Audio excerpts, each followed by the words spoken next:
ఇప్పుడు 5 స్క్వేర్ని ఎంత ఈజీగా క్యాలిక్యులేట్ చేయాలో, 5 స్క్వేర్ని మామూలుగా 5 స్క్వేర్ కానీ 15 స్క్వేర్ కానీ 25 స్క్వేర్ కానీ 35 స్క్వేర్ కానీ ఎంత ఈజీ చేస్తామంటే అంత ఈజీగా చేయొచ్చు. ఇప్పుడు లాజిక్, ఒక చిన్న లాజిక్ చెప్తాం, ఓకేనా? 5 స్క్వేర్ అంటే మనందరికీ తెలుసు 25 అని. ఓకే, చిన్న నెంబర్ కాబట్టి చాలా ఈజీ చెప్పినాం. నెక్స్ట్ నుంచి నెంబర్స్ మొత్తం అలా ఉండవండి, పోయే కొంది లెవెల్ పెరుగుతుంది కాబట్టి 15 స్క్వేర్ మామూలు నార్మల్గా అయితే మనం 15 × 15 5 5 25 2 5 1 5 2 క్యారీ 7 × 5 1 5 1 1 5 2 2 5 ఇదంతా చేయాలంటే బోల్డ్ టైం పెట్టేస్తుందండి, ఓకేనా? ఇప్పుడు మామూలు 5 ఉంది, 5 స్క్వేర్ అట్నే వేసుకోవాలి. ఈ 1 తర్వాత వచ్చే నెంబర్ ప్రిసిడెంట్ నెంబర్ 2 కాబట్టి ఆ 2 చేత ఈ 1ని మల్టిప్లై చేయాలి కాబట్టి 2 వచ్చింది. ఇప్పుడు 25 స్క్వేర్ 5 అంటే 25, 2 తర్వాత వచ్చే నెంబర్ 3 కాబట్టి 2 3 6. ఇప్పుడు 35 స్క్వేర్ 5 అంటే 25, ఈ 3 తర్వాత వచ్చే నెంబర్ 4 కాబట్టి 4 3 12.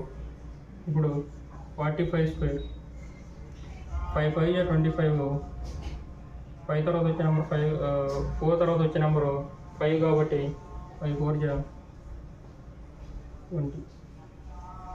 నెక్స్ట్ 55 స్క్వేర్ 5 5 25, 5 తర్వాత వచ్చే నెంబరు 6 కాబట్టి 5 6 30. 65 స్క్వేర్ 5 5 25, 6 తర్వాత వచ్చే నెంబర్ 7 4 7 6 7 42. నెక్స్ట్ 75 స్క్వేర్ 5 5 25, తర్వాత 7 తర్వాత వచ్చే నెంబర్ 8 కాబట్టి 8 7 56. నెక్స్ట్ 85 స్క్వేర్ 5 5 25, 8 తర్వాత వచ్చే నెంబర్ 9 కాబట్టి 8 9 72. ఇప్పుడు 95 స్క్వేర్ చూద్దాం.